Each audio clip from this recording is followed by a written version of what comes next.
Hello and good morning. So it's early, but I'm hungry. And no, I don't normally look like this when I wake up in the morning, but y'all sure didn't want to see what I seen this morning. So anywho, I'm gonna go ahead and pray, and then go ahead and get it in. Get it in because I'm hungry.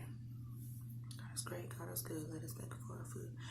By His hands we are fed. Thank you, Lord, for still the bread. Amen. Eat. So how you doing? All right. So what I got is I made some beans yesterday. A pot of beans yesterday. So I just heated them up and I smashed them up. And got some scrambled eggs and just some rolls. I thought I had some tortillas, but I guess my daughter, she's always trying to make something. And these were hot while ago. I'm not lying. These were hot while ago. But I had to I had to do something. And they didn't stay hot. Now I'm mad. And that juice.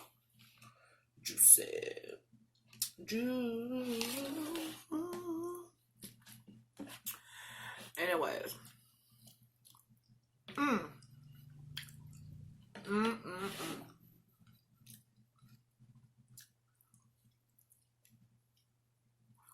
So really been bomb with some beans. I ain't mad though till my ears are cold.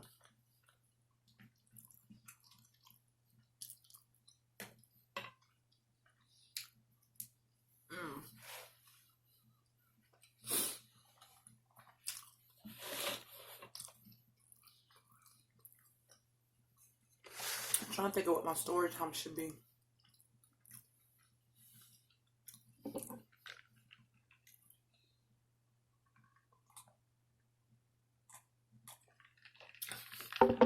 Okay. So, I've been watching a lot of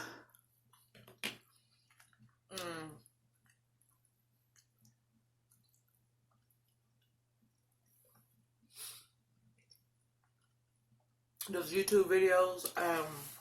One particularly called Slack Cam. He shows a bunch of crazy videos.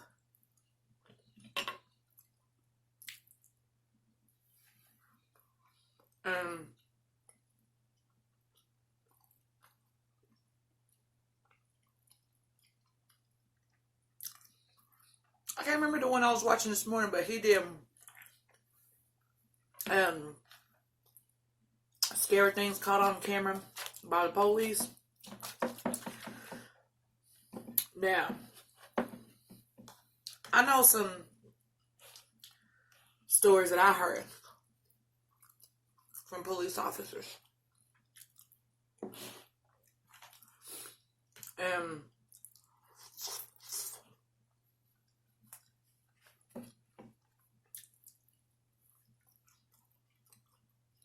Make you not even want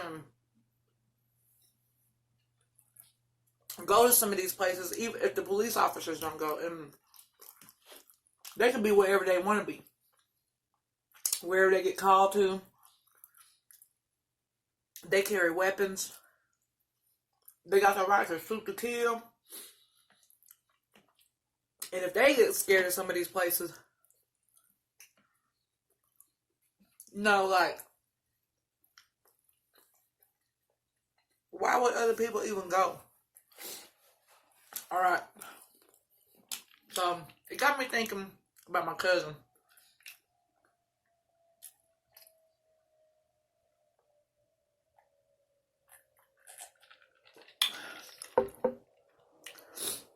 If the police get called to do a check come check on somebody or whatever, no matter what, they have to go. You know, ain't no question about it. Ain't no thinking about it. You know, hold on, y'all. You have to go. I cannot get this camera right today. I'm telling you, it's too early. So, anyways, hold on, y'all. This gonna have to work. Okay. So, anyways, I heard this story one time where I live here in Oklahoma, there's a lot of dirt roads. And, I mean, I'm sure a lot of states have them. But in my neck of the woods, we have a lot of native churches. And a lot of them are in the backward, in the woods.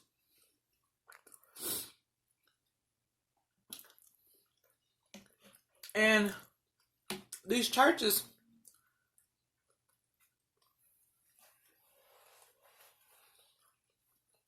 they're old. So some of them don't even have paved roads. Still dirt roads, right?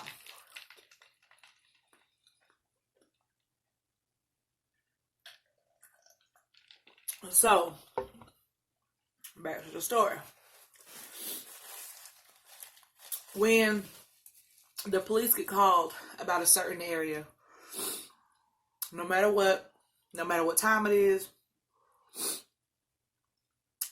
somebody has to go check it out. So, this one night,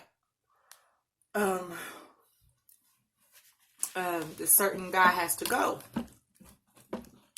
I don't even know if I can say who they are to me or whatever, but anyways, my friend of mine had to go.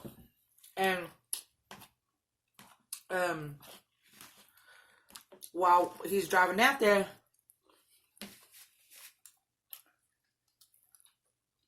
he starts remembering all the stuff that he's heard about this place.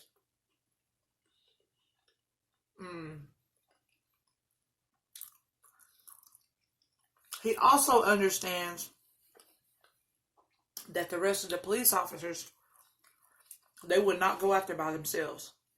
But my friend, he knows this area. He knows the people, he knows some of the people that goes to that church. Got family that goes to the church.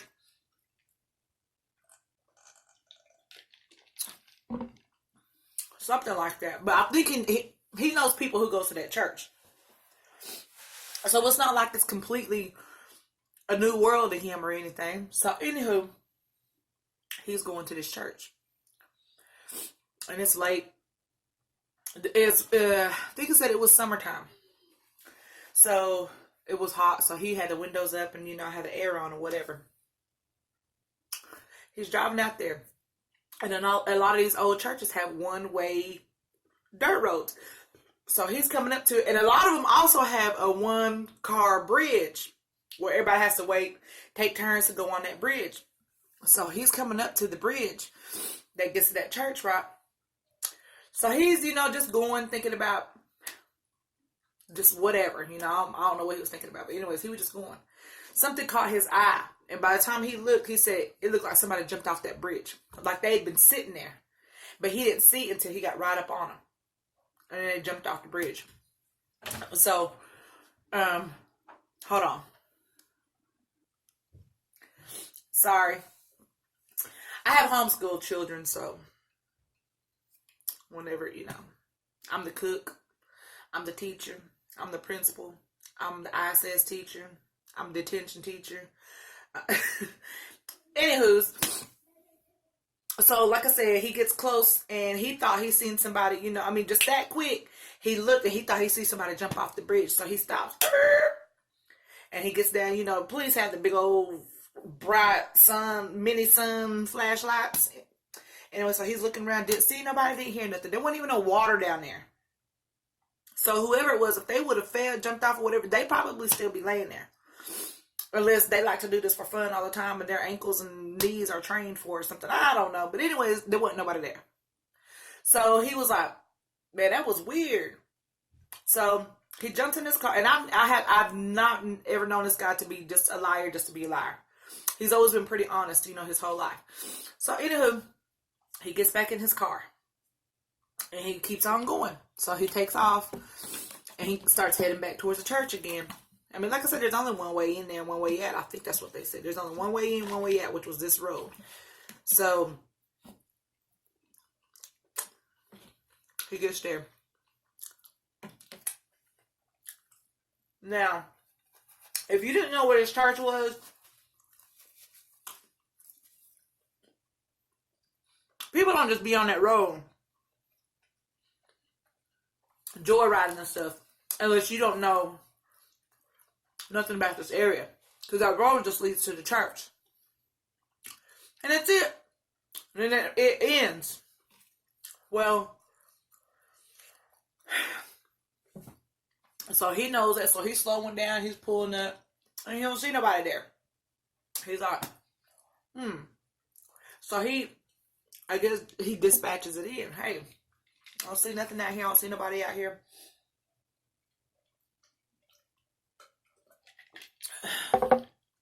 And they said the call came from inside the church. And he was like, what? There ain't nobody here. There ain't no lights on or nothing. And they was like, yeah, somebody just called again like 2 to 3 minutes ago asking if somebody was on their way. We just told them yes, they was on their way. And so he was like, okay. And said it was coming from inside the church because the address is what popped up. So he was like, all right. So he goes ahead, backs on up to the door or whatever. Because, in the country churches or whatever, it's just big old grass, parking area. You just find a spot and park. So you can back up all the way to the front door. So that's what he did. Backed up, had the lights on or whatever, so he can see in. So he checks the doors, and they're all locked from the inside. So he's like, Anyways, I guess he starts to walk around or whatever, walk around the church, check it out, look at the windows, checking the doors, and da-da-da-da. He comes back, and he was like, well, he called it in or whatever. Hey, I done went over here and checked everything. It's all locked up, pretty tight. So,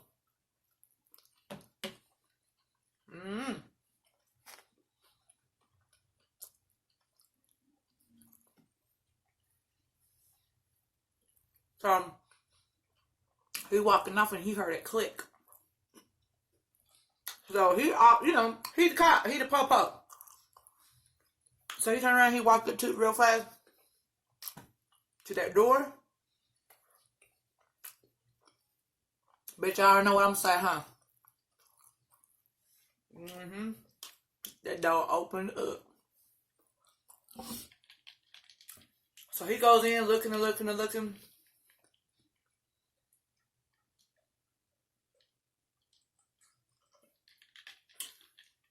Nothing. Nobody. So he starts walking to the back of the churches where the doors are, bathrooms, fellowship hall. He was already in the sanctuary part. So he's looking. Piano's at the top, a podium and all this. And so he's like, okay, I don't see nothing. I don't see nobody. He's listening. Maybe somebody ran off, unlocked the door and took off running or something. So he's, and this is an old church, so it's got the floorboard too, so you can hear every time somebody steps, doom, doom, doom, doom. Nothing.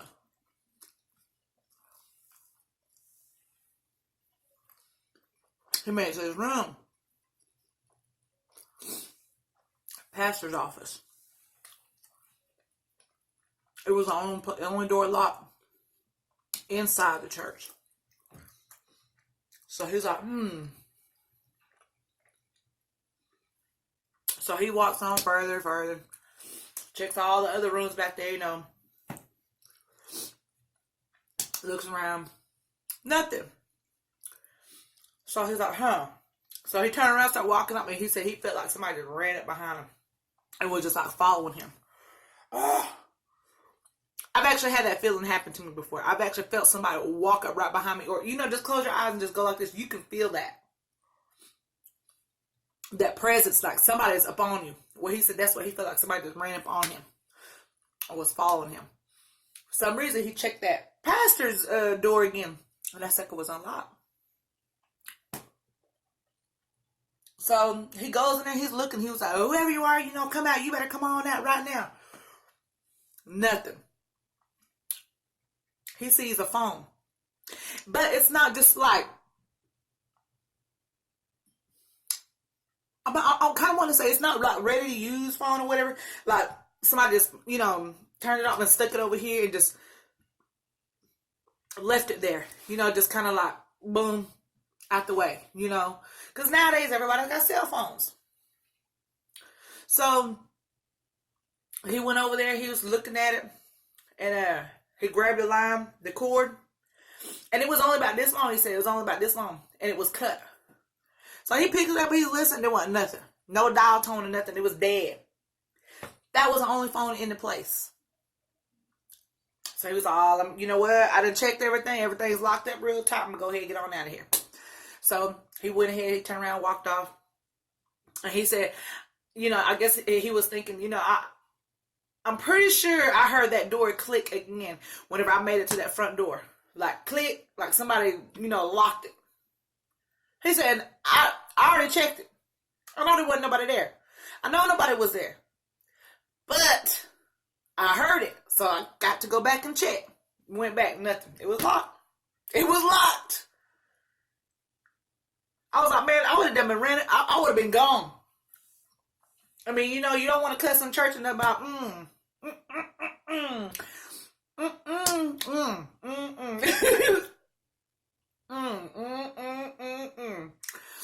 So he go ahead, checked everything, made sure everything was A-okay. Gets back in his car and takes off, and he was, ooh, got the chills, So he don't even go out there by himself now. But and a lot of the guys won't.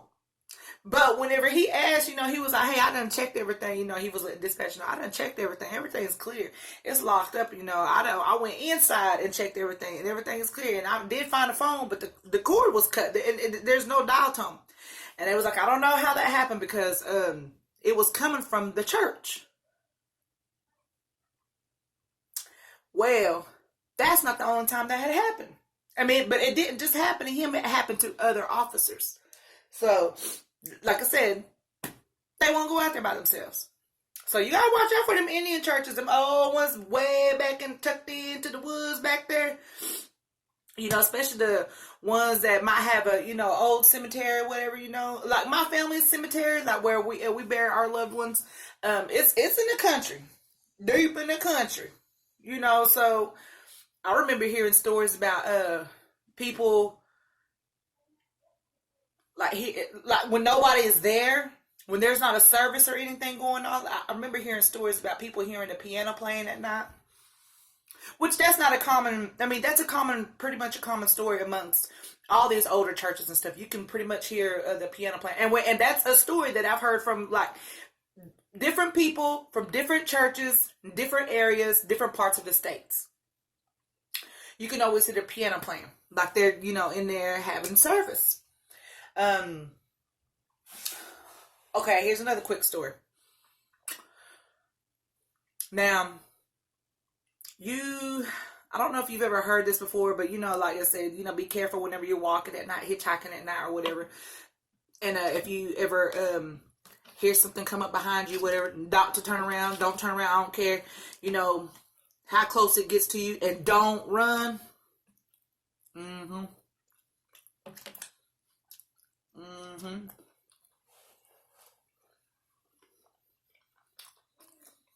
Now,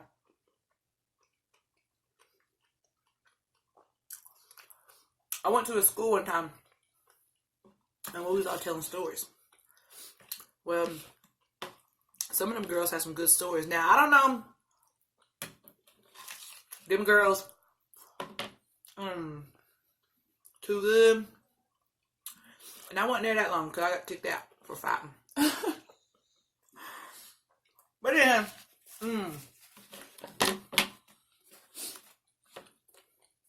so she said her drunkle, he woke up at a place he didn't recognize. So he was like, oh man, where am I at? You know, I gotta go. I gotta get out of here. So it was probably about 3 o'clock in the morning. And he knew he was going to be in trouble with his wife. So, dang. Splashed myself. So at this point, it didn't matter how he got home. He was getting home. He was looking around. People was passed out everywhere. He's like, man, I got to get out of here. So he starts walking off. He walked outside. He was like, oh, okay. Looking around, you know, he's like, oh, I know where I am. So he knew he was going to have to walk like 3 miles to get home. So he's walking, you know, kind of rum-dum, walking down the road. You know, at this time, it don't matter what time of year it is. Well, it's going to be cold no matter what at that time of year. But it was, I guess it was during the summertime, whatever, because it wasn't that cold. Kind of, it felt good. You know, it kept him awake, so he's walking. The moon was up. You know, it wasn't too bright, but it was bright enough for him to be able to see the road and all that, you know, stay on it. So he had a few miles to walk. So he was walking. You know, he said he thought he heard somebody come up behind him, you know, walking too. So he was like, you know, he started turning around and that voice in his head said, don't do it. Keep going. Don't turn around. So he was like, I'm just going to keep on going. So he started smoking him a cigarette, walking down the road. And it started getting closer to him. Whatever it was that was behind him started getting closer and closer and closer to him. He was like, I'm just going to keep on going. Going to keep on going. So he started singing some kind of spiritual song. And he was walking and walking. And he said whatever was got so close to him, whenever it was stamped, it was kicking up rocks at the back of his legs. He was like, oh, man. So he looked up, you know, I don't know, whenever, I don't know if y'all have ever been walking before, but whenever you're walking, you kind of don't want to look to see with the closest thing that's coming to you, like a building or, you know, lights, a sign or something, you know, that kind of marks your, in your head, okay, that's halfway to where I need to get to. So I look down whenever if I ever have to walk, whenever I do walk, then I always look down, because if it's so far away in the beginning, I don't even want to see my slow progress. I'll look down until, you know, for whatever reason I have to look up. So anyways, he just kept looking down. He's like, I don't even want to see it. But like I said, it got so close to him, you know, it was kicking the back of his feet. So, I mean, kicking the back of his legs. He was like, no. Well, he put a cigarette out. He just kind of threw it. And then it flipped in front of him and landed in front of him. And he was like, oh. You know, and then he looked up and then he was like, okay, he could see that four-way. The blinking lights, he could see the four-way. He was like, all right, I know I'm almost home. Because after that, you know, he had to walk another mile or whatever, and then he would be home. So he was walking, he seen that four-way. He was like, what the heck was that? You know, the wind was blowing, but it wasn't blowing that dang hard. It wasn't blowing that good. So whenever, you know, he just flicked it off the side of the road, you know, it fell from, heck no. I was like, you know what? I can't run to save my life. That's why I always tell my husband and them, I was like, hey, man, for whatever reason, we have to all take off running, pick up my kids, and take off. I said, I'm going to go behind y'all because I know I'm not getting that far. So I'm going to let y'all get to where y'all need to get to, and I'll fight whatever I need to fight.